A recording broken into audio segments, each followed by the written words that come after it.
Hi, everyone. I'm Jan Mershadams, the Vice President of U.S. Development with Join Mayshad.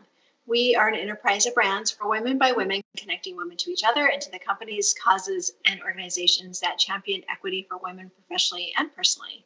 Today, you're with us watching our Women in Money show, brought to you each and every Thursday. Please make sure to join us at joinmayshad.com to learn more about how you too can become a member, for how we together revolutionize how professional women network, connect, and do business together.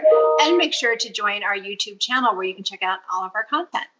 I'm so thrilled and delighted to connect with Patricia Voorhees today. Hi, Patricia. Welcome to our show. Hello. I'm so excited to be here. Thank you for inviting me. You're so welcome. Patricia is the Director of Strategic Consulting and M&A Advisory in the Fintech Practice at the Alta Group. Patricia, one of the things I really admire and respect so much about your career is that you're incredibly diverse.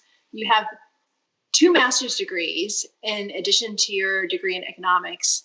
But I particularly love this. You have 1 master's degree in ethics and society and a 2nd master's degree in peace and justice. Mm-hmm. Talk to us a bit about how those early academic choices shaped ultimately your career today. Well, actually, that's a great question, an interesting one, because it really wasn't an early choice. My early choices were my economics and minor in computer science, which led me to IBM. I was in technology, and then later on at GE Capital, where I was in all pieces of finance. But interestingly, what led me to those degrees, Jan, was a little bit of my own midlife crisis. It was at a time that I was working at GE Capital and living in the throes of the financial crisis. At the same time, my eldest child was starting to look at school. And so for me, it was a time where, looking at what was happening with all the pressures the financial crisis had created, along with the changes that were happening in my own life, I really wanted to take some time and just to really explore some themes that were important to me, and to, in some ways, both synthesize and then also pivot how I was focusing for the rest of my career. Because I felt that there were shifts happening, and certainly shifts that were created by the financial crisis, and we're seeing them exponentially now in what we're living through. And then myself personally, I was at a point in my development and in my career where I really wanted to really think deeply about how I was participating in the marketplace and how the skills and experiences that I had developed could come together in a way that I could contribute the most in the balance of my career. So and I had done a lot of work with nonprofits, and so that's really what brought me to the look at the work in education for peace and social justice, because I really wanted to get a better understanding. I was on the board and still am of a couple of nonprofits, and wanted to understand really how they can make the most impact. So that's what led me to doing that.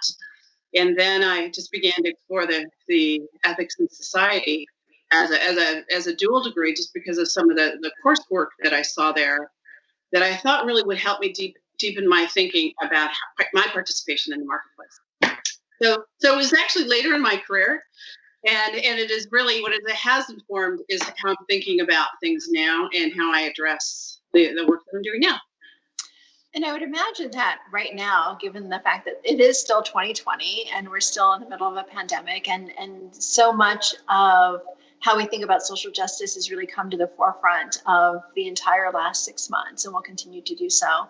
I would imagine that, your grounding in that academic framework has really also shifted how you think about your work with the Alta Group in the sense of what comes next, both for the company and then for you professionally as well.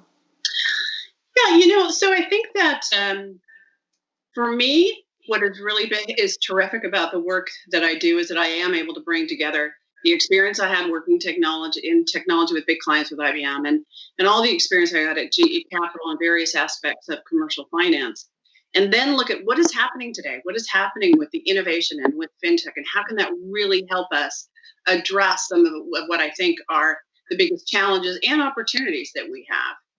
And so I think of the frameworks and that ethical framework to think about, what is next? How are we evolving the way that we approach work, the way that we approach the marketplace, the way that we approach, if I'm advising someone on a strategic alliance or on potential acquisitions, really doing that in a values-based way and understanding what the true impact is of both of the entities and trying to create value in what matters for both. So it's building on my experiences and giving me a framework and a lens to look at the work that I do now.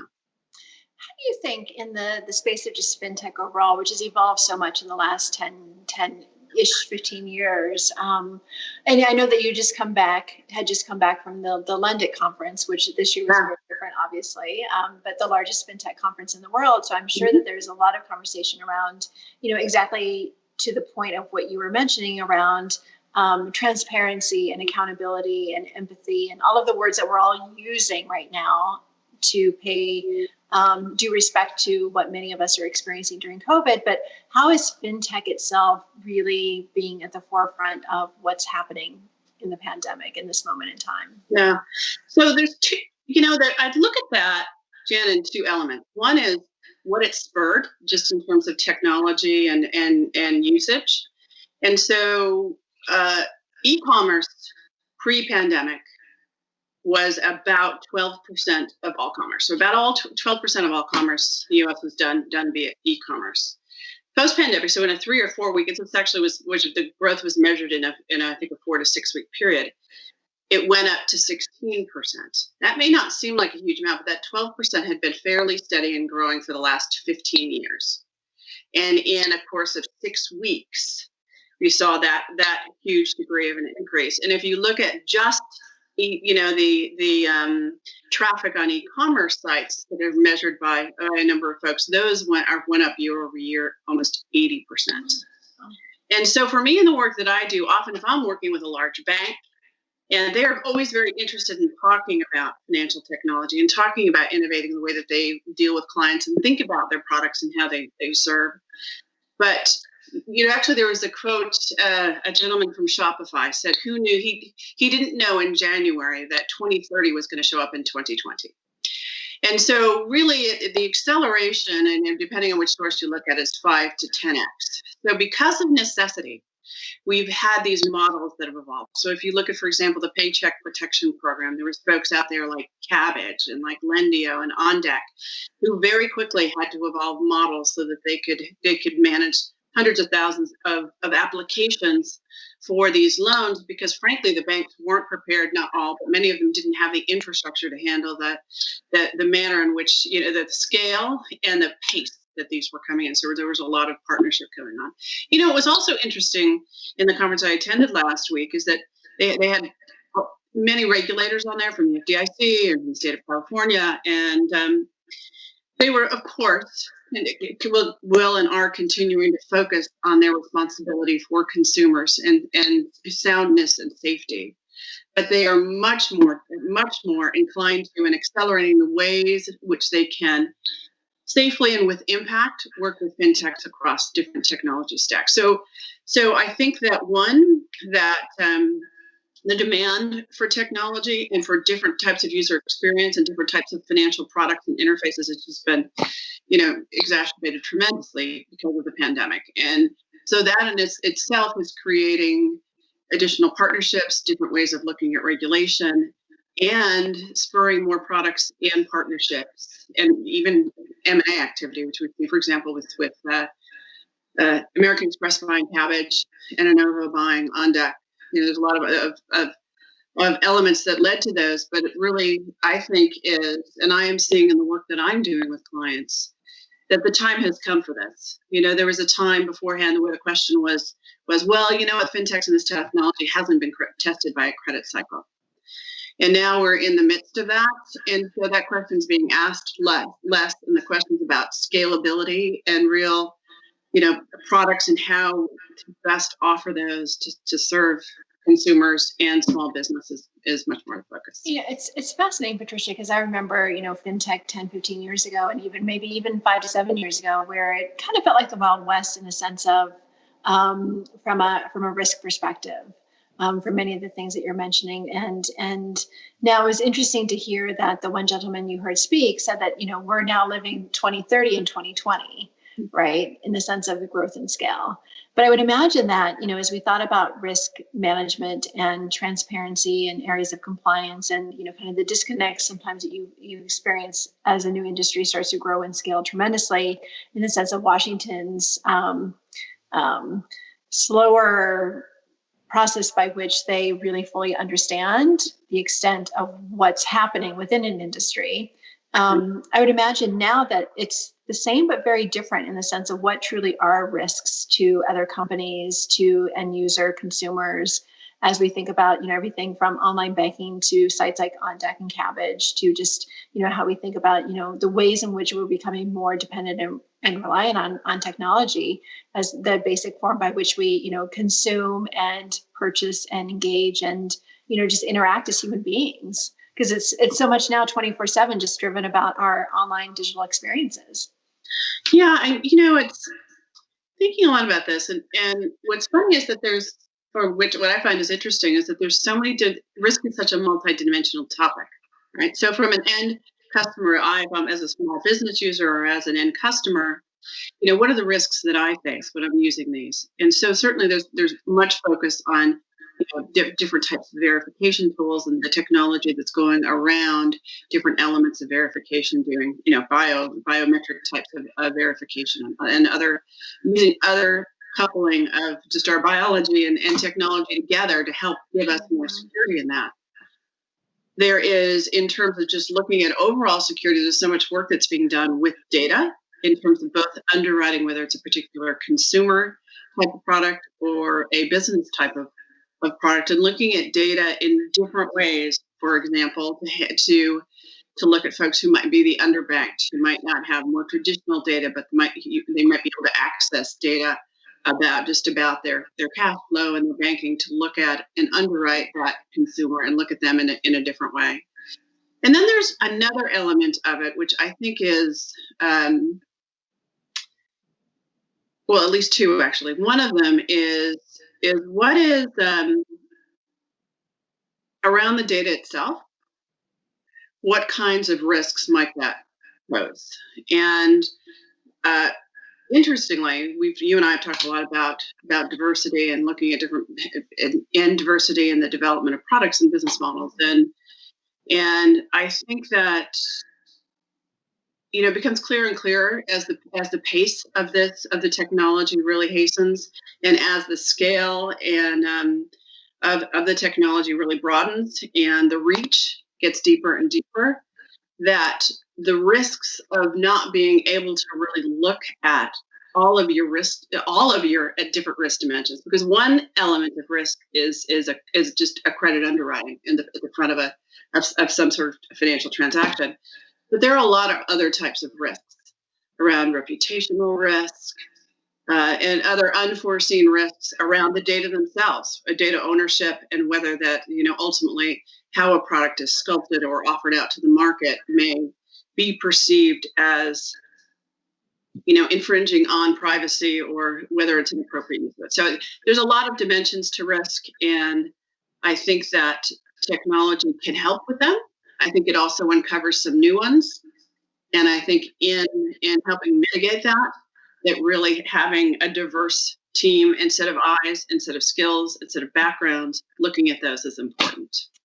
This is fascinating, Patricia. And, I can't help but think about, the ways in which technology now can be used to, level the playing field. For example, in the sense of how we think about diversity, equity, inclusion, everything from HR, hiring practices to, to the way in which, you're considered for a loan or considered for an application or whatever the case is. And do you see technology being used to level the playing field in the work that you do as well? And talk to us about that a bit if it does. Let me think about that, Jen. Technology being used to help level the playing field. Well, I think that first it has to start with transparency, right? We're always better, I think, as humans to figure out what we're going to do next if we really have a consistent view of where we're at. And there are some really interesting debates going on across the fintech world about data and who owns the data. So do you own your credit data? Does the small business own their credit data? Things in the past, we've come up with this, whether it was FICO or whatever your score was, and it seemed in some way sort of magical. How was that created, and what were the impacts to it, and how does that algorithm work? And what are the things that you can do to affect it, and then ultimately who really owns that data? So I think that increasingly people are thinking about, and the companies that are developing this, and fintech companies are thinking a lot more about the data and who owns it.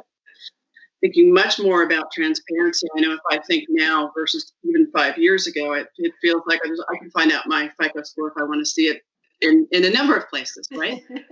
And probably find out more info about it most certainly than I could have in the past. So I think we're making some progress on the transparency piece of it. And I think that, I think we're making progress on that. Here's a question for you. Do you think in some cases transparency goes too far?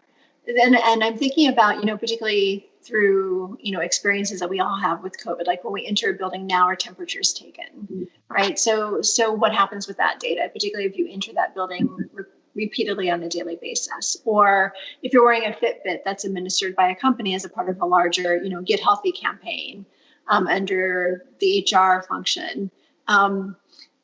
Is it the company that actually owns and tracks that data about you, even though you're the individual who's wearing the Fitbit, if it's a company-sponsored program, right? And so I think, given the way in which companies are now, and not to mention Zoom and WebEx and all of the calls and all the conversations that happen, right? I think it's going to be interesting to see at that granular level of detail as companies build more identity around culture and really strive to ensure that employees have some sort of collective experience, particularly when we're not all physically in an office together.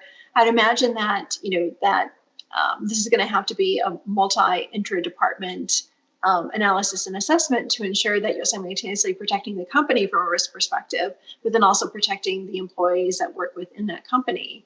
And being very transparent and clear around when employees engage in some sort of activity, what really is being collected about them and on them, and to whom is that data shared?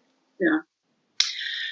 So I think that one, we all have different tolerances for privacy and what information you're willing to share and not willing to share. And if you have an Alexa device in your house, obviously you're making a certain decision about the level of privacy that is okay with you. And to some degree, by participation broadly in the digital world, we all have a bigger footprint than we would have in the past. So that said, so just to lay out a framework there, that I think there's a certain level of acceptance. Certainly, there's a curve there, but there's a certain level of acceptance that I think has increased, knowing that we're giving up some level of privacy for convenience and for these things that we benefit from, that we think the benefit really supersedes what we give away in the privacy. That said, I do think that we are at the forefront of thinking more about who owns what data and for what purpose and how can that be used. And the next level is how is it used then algorithmically, and what impacts will that have, intended or unintended, on based on the application of that data. There's a fascinating book by the name of Weapons of Math Destruction. Actually, I think there's a TED Talk too. Good. It's good.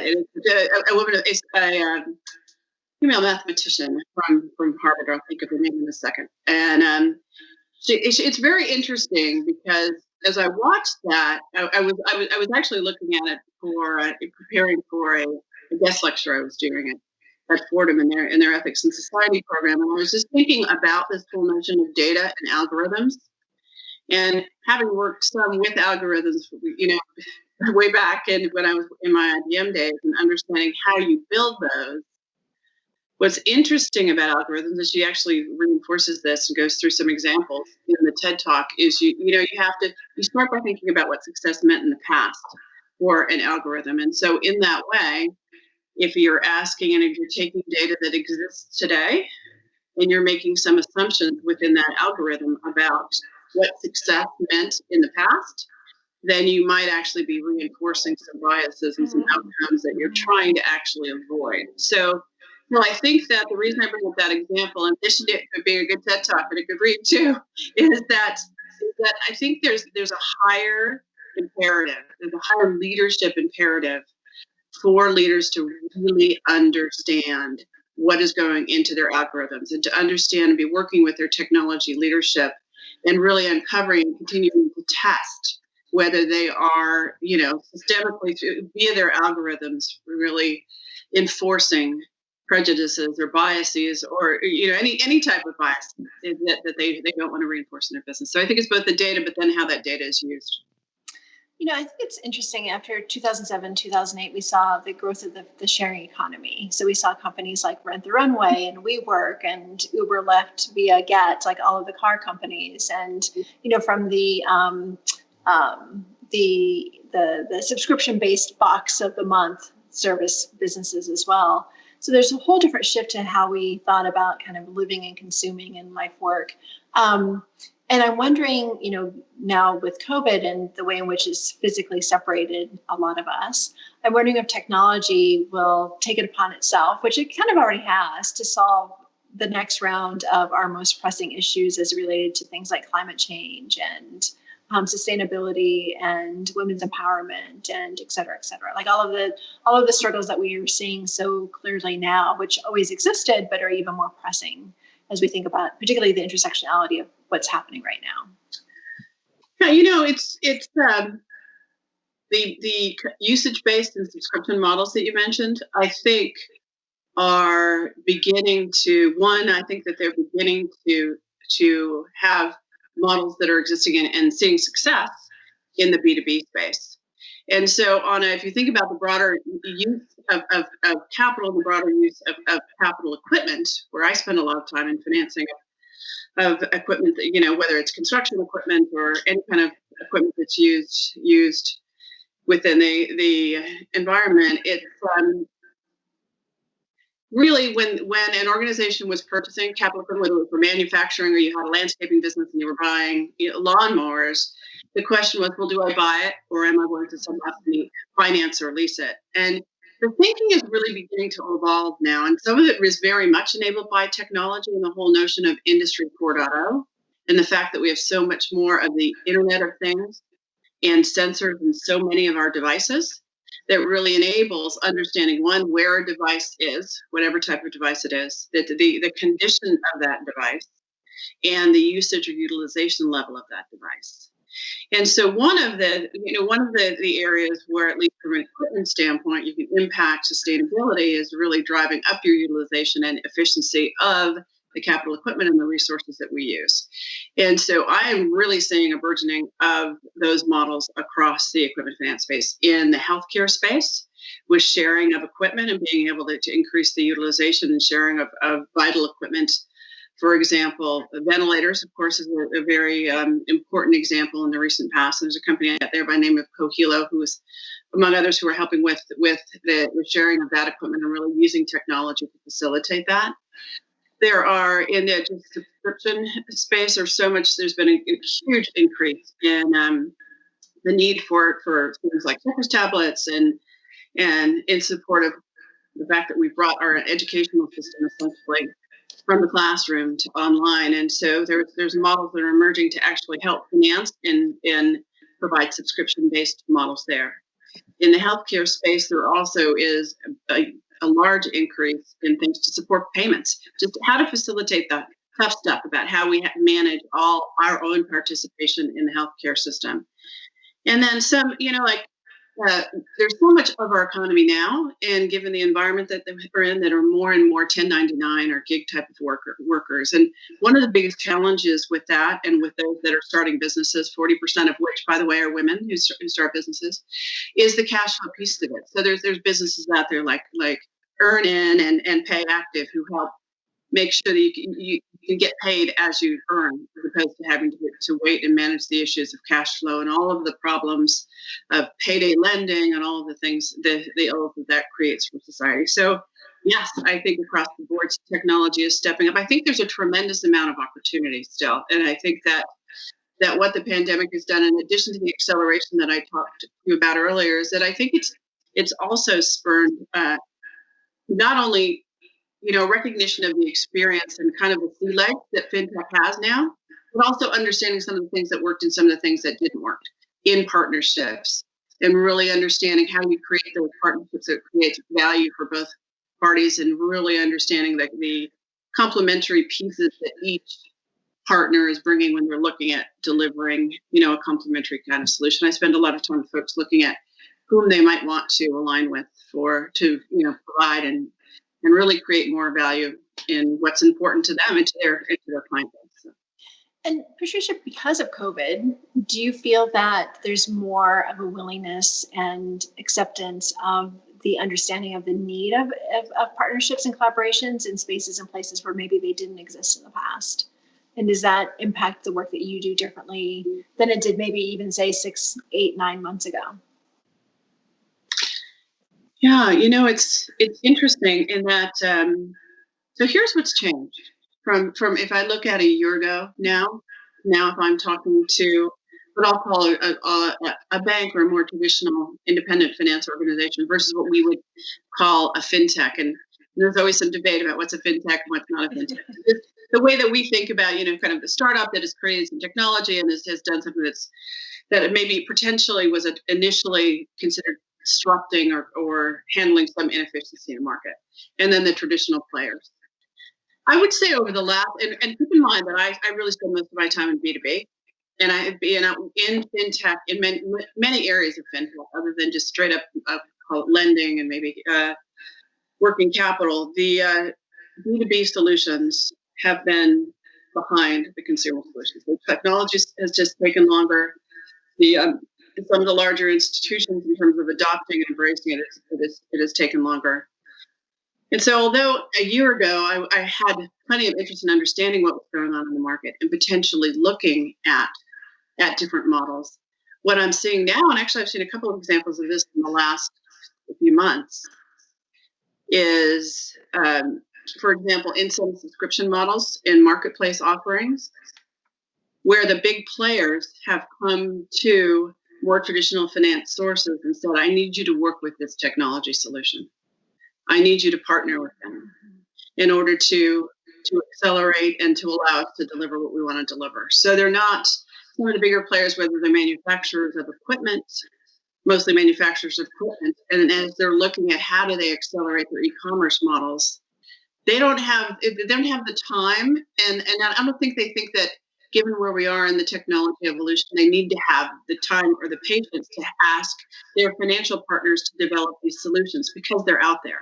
What they want to do is bring together the strengths that banks can bring with their cost of funds and with their compliance infrastructure and all of the depth that they've developed over the decades with some of the technology, and to bring that together in the way that could best serve a small business or a consumer, depending on what the solution is. Patricia, I want to go back to a conversation you and I had a couple of weeks ago, and you had made a comment that if you really want to create significant impact in the world, you have to follow the money. Mm-hmm.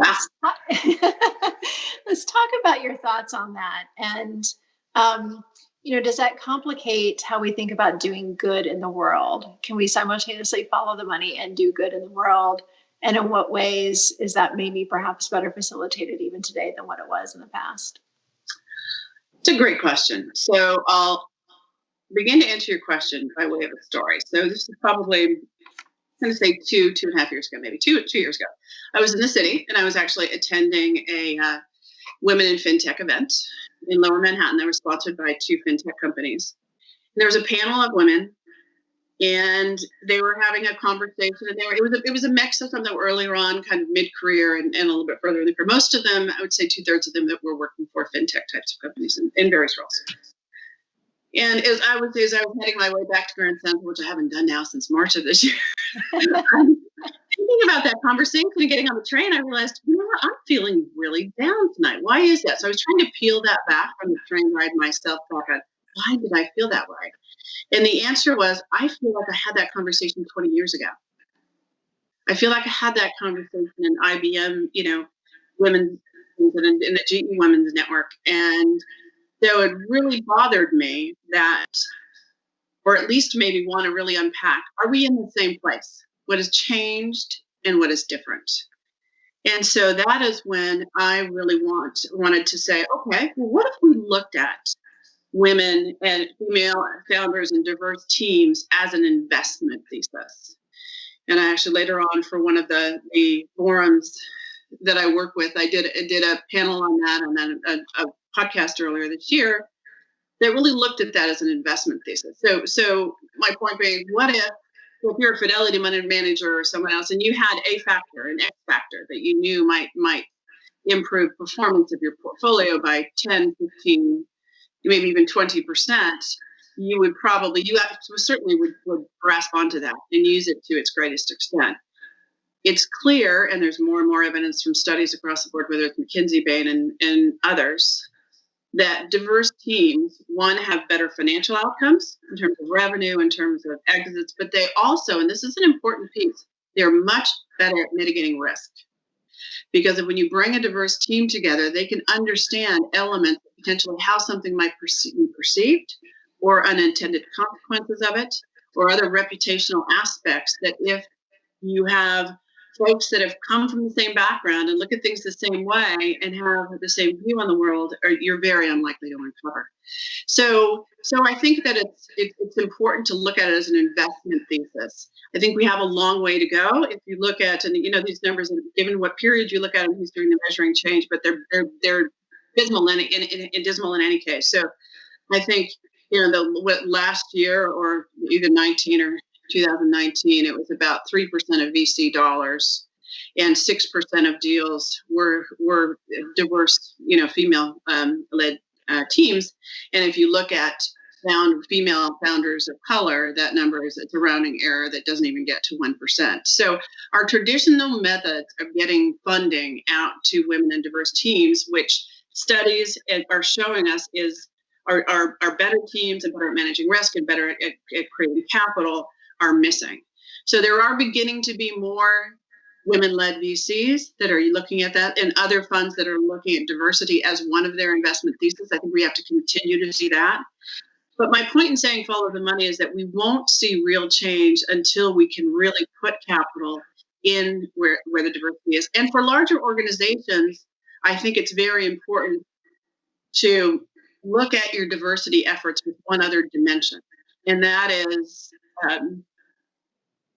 we put whom we value in charge of what we value. So when you look across organizations, one of the frustrations that I have seen is that you will often see diverse members of the team, female, Black, other people of color, but often they are not running the P&L. They're not controlling where the money is being made in that organization. And when you look at, so I think that organizations really have to look at how are you developing the pipeline of the people that are going to really help you guard and grow your treasure and make that thrive. And very often in organizations, I find they're not focusing on really helping develop diverse teams to really lead critical elements of what drives the profit in the business. So that's so very fascinating, Patricia. Thank you, because it leads me to another question, which is, so what do we do with this information, right? Like, we know such a tiny percent of females are VCs. We know that a tiny percentage of entrepreneurial ventures founded by women get funded. But I also think that in large extent, in that particular example, to your point, the funding methodology is broken, right? Because we often think about, what do funders want? They want, 5x, 10x, 20x. They want a return. And that's really about growth and scale, for the sake of growth and scale in many cases, right? And so I think that often women and diverse teams pool together their intellectual capital to really identify a true problem to the white space that they see in the market, right? And for them, it may not be about growth and scale for the sake of growth and scale, but it's really about solving a problem, right? And so then we think about, so how can that mindset around growth and scale change to, in a way where when women entrepreneurs desire funding, they're not having to put on, the man's pants that don't fit them to begin with. Do you know what I mean? Like, how do we start to address that? Because I see that from, from conversations I have with female angels and VCs that are frustrated, and feel like this is not what they got themselves into for the reasons that originally they intended. Female entrepreneurs talk often to us about, the challenges and struggles that they have with funding, but yet they don't want to achieve growth and scale just for the sake of growth and scale. They want something that really has more deep meaning and impact for them, as they think about, what they gave up when they left their corporate career behind to launch X, Y, and Z company. Would love to get your thoughts on that. So I think you're bringing up, well, as I'm listening to your question, I'm thinking of two different elements of it. And one is just how the evolution of how we think about a business and growing that business and growing the value that it creates, and how that might be different now than it was in the past. And there's actually an interesting, I listened to a lecture just recently from Edward Friedman, who's a professor from Dartmouth, and he wrote a book called The Power of Responsibility Without Trade-offs. And so his point was, and I just want to bring this up as we begin this, is that I think we've had, and our economy certainly reflects it, that we've had a very much and this or that, a very dualist view of the way we look at capitalism and the way that we look at our society. Not surprising, kind of frame came from the whole, Edward Friedman view of economics, and that increasing shareholder value was really the only purpose of a corporation. Mm-hmm. And so now I think that that's evolving. I think it's evolving because, one, if you look at what has happened in terms of economic disparity in our society, if you say that will create an economy that will really create the best and most for all of its participants, I think if a jury was looking at that, they would say that certainly it has failed, right? Because with the disparity of income and wealth that we have. So that model in and of itself, and you can certainly argue that there's other elements that led to where we are today for sure, but that element of looking at, profits or purpose, I just don't think makes sense. I think that you need to have profits and you need to have purpose. And they're both very much intertwined. And I think more and more people want to work for organizations where both of those are evident and clear, and where they feel like there's an authentic view of what the purpose is. The other thing, and this really goes to what I said in terms of following the money, I think that the problems that we have as a society in some of these areas that we've already discussed, add on climate change, are vast. And I think they require a sense of urgency. And I think that the only way that we can get at solving them is if we figure out how to do that profitably, so that we can really mobilize the capital and the resources to come up with solutions and answers that are going to make a big difference in the scale and in the pace that we need them to. And of course, there will be roles for NGOs and governments in that space. But the reality is, if we're all going to live in a society where we can, 10, 15, 20 years from now, hopefully be managing and bringing down the risks of climate change, we're going to have to be thinking about our participation in the economic marketplace in a different way, and how we can drive both profitability and purpose, and think about those and not think about them as a trade-off, but because actually he argues in his book that it's thinking about them the trade-off that actually limits the creativity and the ways to look at how you can really create interesting and regenerative types of solutions in the market. So to that end, I think that looking at both purpose and profit together as you're thinking about how you address the market and how you develop solutions really is approaching it with a sense of abundance and a different openness to creativity that I think is required now, given the problems that we're facing, and also given the tools that we have. We've never had the technology tools at our disposal that we have today. So.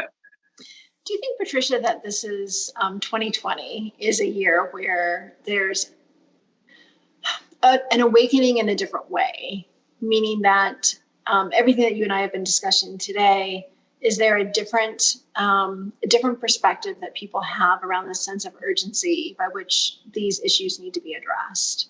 Or are we moving into yet another time period, which has not been uncommon in American history, where we have this realization, aha moment period of time. We check a bunch of things off of a box and we feel like we've done good. Mm-hmm. And it may move the needle forward slowly, but maybe not to the extent where it reverses the effects of global warming or climate change, for example. What do you think could be different about this time? And how do we ensure that the next time the next shiny penny syndrome issue comes along, that we're not forgetting about what the learning lessons from right now should be. Yeah, so I think we can look at that on a social and economic standpoint, and then from a climate change standpoint. So and I can only answer this from my own perspective, certainly, but but from what I'm observing and from how I'm seeing large organizations and large banks and others that really control significant capital, thinking about how they redeploy that capital in diverse businesses and within communities in different ways. I have certainly not in my lifetime seen that type of movement. And it is both policy and capital. And so I think what I'm seeing that's different this time is that it's more than just policy. We still have a lot of policy to do in terms of areas that we can address economic and social justice. But as I said before, I think that capital, we really have to think about the purpose of capital and how that moves and how the movement of that can help achieve some of these goals. And so I am an optimist at heart. So I'd like to see what I'm seeing in that is encouraging. So I'll say that. On the environment, a couple of things. One is the thing about the environment is that the East Coast is flooding and the West Coast is burning. And I think that we're seeing more and more that the predictions of the scientists are not 5 years from now. They're not in a graph, right? They're here. We see them, and we see the effects that they're having on our economy today. We also, at the same time, are beginning to see, for example, the UN, when they had their virtual meeting a couple of weeks ago in September, for example, the big four accounting firms said that they were going to come together and help really establish ESG, environmental, social, and governance goals around transparency and performance on those measures. And so, just as I said before, in Follow the Money, we really, a lot of making progress on these is looking at how we finance our society and how we are going to view ourselves and our progress going forward. So there is a lot of energy around looking at ESG measurements and transparency. And I think we'll begin to see more impact as there's a lot of corporations that release ESG reports and will continue to. But the more we have standards and transparency and people are understanding the relative performance of different organizations and their impact on those measures, I think that we'll really start seeing some movement. And, increasingly folks like Moody's and other rating agencies are using that as they assess risk and as they assess risk of investments and different vehicles in the capital markets. And once again, once it's an impact there and it impacts our capital markets and how that's flowing, it begins to create change. Thank you, Patricia. I want to ask you about gender. Let's talk about the gender question. So, we often talk extensively with our Mayshad community around how we hold space for women and how we talk about our joys, our challenges, our achievements, our opportunities, our threats. And we, like a lot of other women's networking ecosystems, are for women by women. And yet we also now understand and are very purposeful in how we include men in those conversations and in the solutions. And yet there has to be a balance, right? There has to be a safe space for women to be able to share together.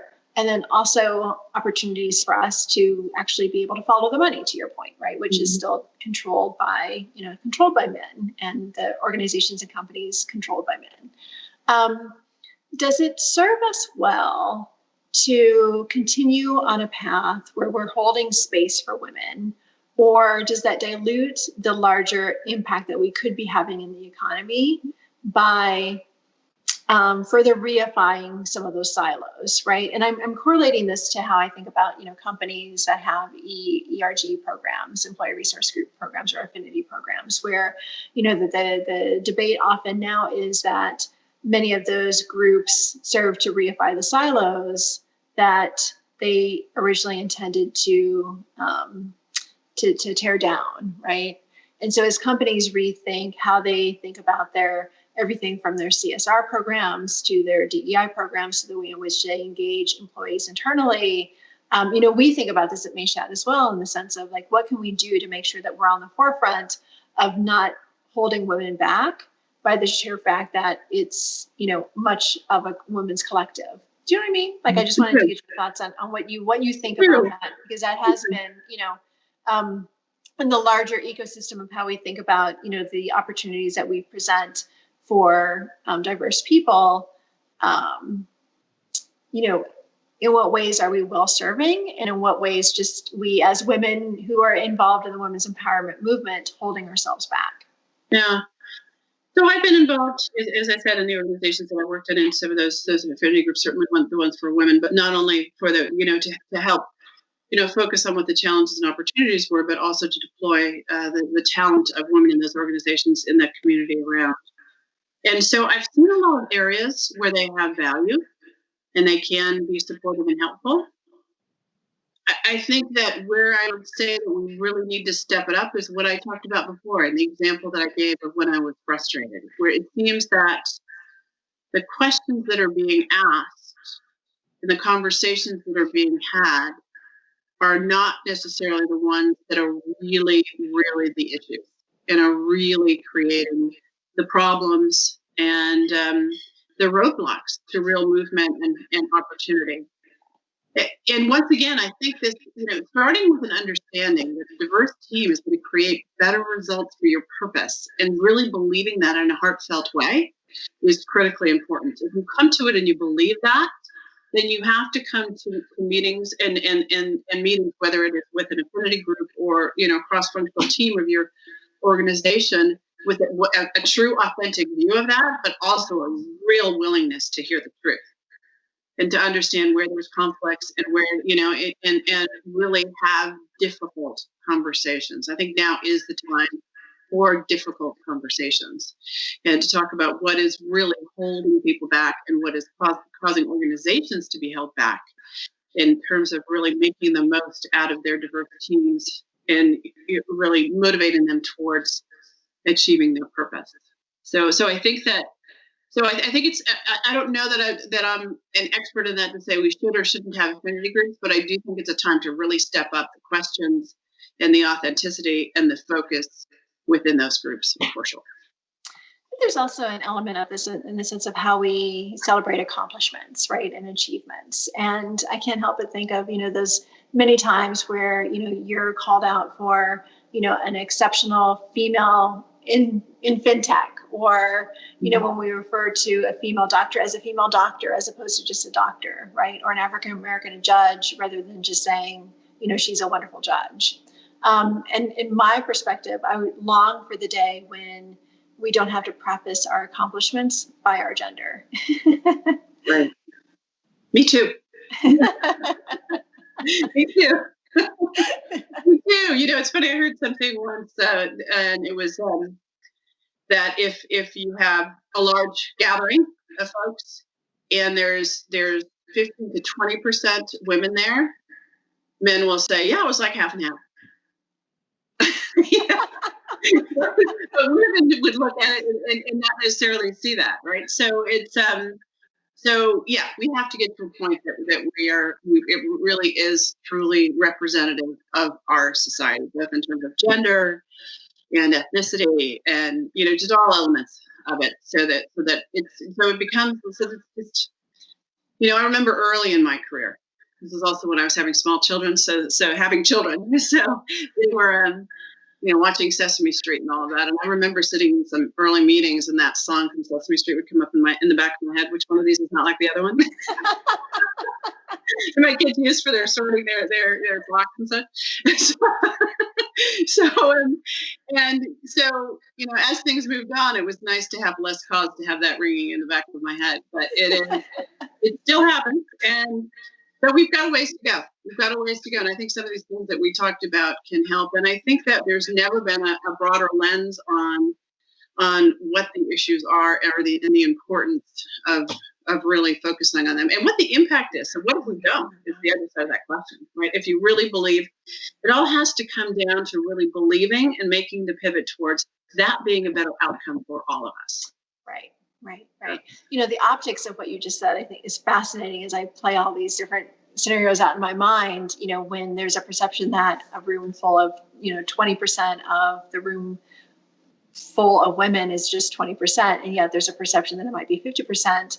And just think about the various ways in which then that plays out over how we're perceived to have an equal share of something when we actually don't, right? It's incredible, the optics, like once you start to visualize that and then understand others' perspectives, right? Because a large part of how we experience the world is largely through our eyes, through our own perceptions, whether or not that is the reflection of the true reality or not. And we see a lot of that just playing out at the national level right now in the sense of, moving forward in the next 3 weeks, which leads me to my next question, Patricia. Mm-hmm. So, I keep talking about how during COVID, we've been filming shows now under Mayshad. We do Women in Money, Diversity, Equity, Inclusion, and then we do a Speak Your Mind show each and every week. And one of the things that I think is really fascinating is that, we're now in month 6 of COVID, which is very different. Our conversations are very different than month number 1, 2, 3, obviously, for a lot of different reasons. But I almost see, these episodes as little mini time capsules, each and every one, where, we look back on this time 5 years, 10 years from now, thinking through, what we all experienced individually, but then also as a collective. Yeah.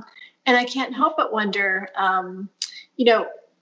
given the fact that we're now, X number of days away from the next presidential election. Yeah. Even with what's happened over the last week, it's starting to seem like I think time's taken on a totally different element. I think. So vote. Everyone who's watching it, please vote. But I can't help but wonder, if this is also, we also think of life in 2020 as pre-COVID and then COVID. We'll think of life as pre-election and then election, right? No matter what happens, it's really going to fundamentally shift, I think, many of our relationships and many of our conversations going forward. There'll be an after effect from it. How will the election shape your work? And how will the election shape your approach to how you work, if you think it will? So, as we've seen, elections have consequences for sure. They have consequences in terms of the regulatory environment that we live in. And the regulatory environment is a significant one, of course, for financial services and other industries. But, I think that I think some of it really is just about momentum. And there's elements of what I'm seeing and in the progress that I'm seeing in fintech that I think November, I was going to say the day after election, but we don't know if we'll know the day after election. Whenever we find out the conclusion of the upcoming election, it is not going to affect their purpose. And I think that because the energy that is out there and the need, remember, we're great examples over this time period of folks and parents who weren't on the computer and now they get their groceries for Instagram, never done anything but walked into a bank branch, and now they have a sign on their phone, no less, not even on their computer, on their phone, and they're doing banking remotely. So we've had a pivot in our society in terms of how we look at digital solutions, how we look at technology, and I think that wherever you fall in the political spectrum, this has been a collective time of us really understanding the connectedness of us as a society, and how technology can help us in ways that matter in terms of whether it's delivering healthcare, telemedicine. I know that my husband had a telemedicine appointment during the early COVID days, or getting groceries to your parents, or making sure you have access to your financial funds, or if you're a small business, making sure that you have the cash flow and the solutions out there that will help you continue doing what you're doing. So the day after the election, there's still going to be a lot of folks that have purpose in what they're doing, and they're going to continue to do that. Sure, there will be policy differences, and I'm sure others do have a view of which way I'd like to see that go. And what I think would help us accelerate this kind of reimagining of capitalism. So I think, and some of the pace of that might change. So clearly things are going to, from a policy standpoint, things around climate change, that's one area that it could have a big impact, depending on that. It appears from what I've seen in the plans that Biden has plans to create some expansion of the economy based on renewable energy and other things around that. And so there'll be some policy things. So there'll be some areas where sure it's going to make a difference and be able to accelerate or decelerate. But some of these trends are on their way regardless of who wins the next election. Patricia, thank you so much. It's been such an incredible joy and pleasure speaking with you today. This is my favorite part of the show, the lightning round. So cool. Okay, ready? Do I get to give you any after we're done? Oh yeah, sure. You can give me some too. Okay. All right. If you could describe 2020 in 3 words or less, what words would you use? Wow. Actually, that would be one of them.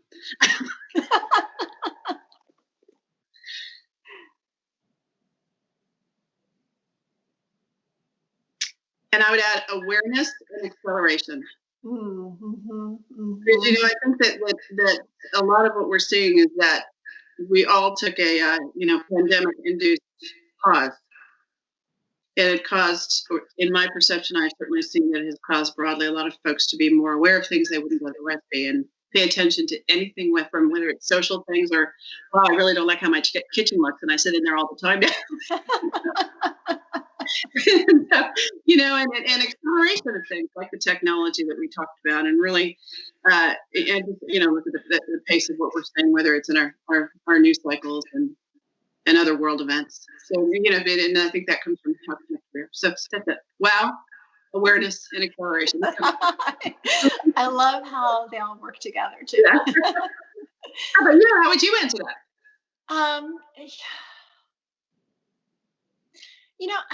It's so complicated. Okay, so I've not been asked this question before, so thank you for throwing it back at me. I interviewed one person as a really very special guest a couple months ago, and she said, WTF. Here's the thing. I think for me, I would describe it as like a grounding. It's this time period where I think grounding, awareness, and letting go, which is not one word, but 2 words, right? So letting go of expectations you may have had for what not just 2020 looks like for you, for yourself, for your family, for your career, but what potentially the next 5 to 10 years could look like, right? Because there will be long-term consequences and effects and impacts to this. Reinvention, that's another good word. Oh, Patricia, a question I forgot to ask you. So advice that you have for women who are reinventing themselves right now, because we're seeing, in our ecosystem, so many women who are really using this time, which brings me back to the question that you posed back to me, for deep reflection and trying to figure out exactly, who they want to be when they grow up. Knowing that, this is a perfect time where everything else is changing around you. So why not look inward to determine what sort of changes you want to make for yourself? Yeah. Yeah. I think you're right. I think a lot of people are doing that. I know that I find that it's funny, if I look at my younger self, I had this view that, when I got to the age I'm at now, I'd be all set, meaning feeling comfortable with exactly where I'm at. And I do, but what I didn't know then, and I do know now, is that for me, a life that is full of meaning is one where you're continuing to build, you're continuing to connect, and you're continuing to evolve. So, and I think that happens more and more now, just because of the nature of the workforce and the ways that we work together, and in a lot of ways, the way that technology enables things. So, so I think coming at that with an understanding of that can reduce a lot of the stress when we understand this is going to be an evolutionary thing, and we're going to be able to control some factors, and we're not going to be able to control other factors. Right. But I do think, and you brought up the network like the one that you have before, I think that my request, how I think we could help women like you and I and others who are asking me that question, I think as we network, we need to step up our own game. And so by that, I mean be truly, truly authentic in what we need, what we really need, and what our vision and what our dream is, because that is how we can bring people together to create value in what really, really matters. And in my experience, we go to networking events, and it's not like we go and say, I'm just going to put on the shiny exterior and say everything's okay. And not that it's not, but we're coming to these events because we want to connect, because we think there's more. And I think that in practical, concrete ways, we're not being clear enough with each other and creative enough about how we create that next vision. So I think we're under leveraging our networking. I could not agree with you more. And I think that this time period has taught all of us to, to strive to be more authentic and more honest with ourselves. And we're not going to conferences, we're not going to galas, we're not going to networking events, we're not going to social clubs. And I think that as we all sit around the Zoom room, like our calling cards literally have become these little rectangle squares, right? Where I see into your home, you see into mine. We're allowing companies to come into our spaces in ways that, companies never came into our spaces in the past, for better or for worse. But I think there's still work, though, to be done, because I think that as much as we're talking about taking off our masks, maybe, not caring what we look like from the bottom down because no one's seeing that on the Zoom screen, being more authentic and more genuine in our conversations, I still think that there is some hesitancy because it's also, Patricia, there's also a blow to the ego in a way too, right? Like when we think about the 55, 56, 57, I've lost count millions of Americans that filed unemployment claims, we know that women were overrepresented in each vertical, right? And so that's also for women who are incredibly accomplished or on the height of their career or rediscovering themselves. Any sort of sudden change is a sudden blow to how they think about themselves too, right? And the relationships to others. And so I think that this is still new for all of us in the sense of understanding, what does it really mean to be honest and open and transparent? What does it really mean to want to do everything that you had just said, in the sense of not just going to a networking event or not just showing up at a conference or not just speaking on a stage and putting on that performance of self? Like Goffman, the sociologist, wrote a lot about the presentation of self and how we play these different roles. But really, truly, what does that mean, right? And how, to your point, how do we help each other get there and be in a different place so we can really figure out how to ask for really, truly what we want and need and desire and deserve, honestly, because women have a tendency not to know how to ask in the same way, right? For a lot of different sociological and anthropological reasons, but we just don't, right? So I think that from a gender space, there's a lot of work to be done. And, going back to the question that we were talking about earlier in the sense of, in what degree do, women's only things help the cause versus hinder the cause? I know for a fact that conversations are very different when men are present, right? And I think that there is still the need for that safe space where women can really have those conversations, but not from a binary construct perspective, because gender is not he against her, because often it's her against her. This has been so inspiring and uplifting today. And thank you for your words of wisdom and your intellectual thought as we embark on Q4. It's Q4 of 2020. Thank you. It has been a pleasure. Thanks, everyone. I'm Jan Rashid-Adams, the Vice President of U.S. Development with Join Mayshad. Please, again, make sure to check us out at joinmayshad.com as we together revolutionize how professional women connect, engage, and do business together. Thanks, everyone. See you soon. Bye. Hello, please make sure to subscribe to our YouTube channel and don't forget to hit the bell to receive notifications of all of our content.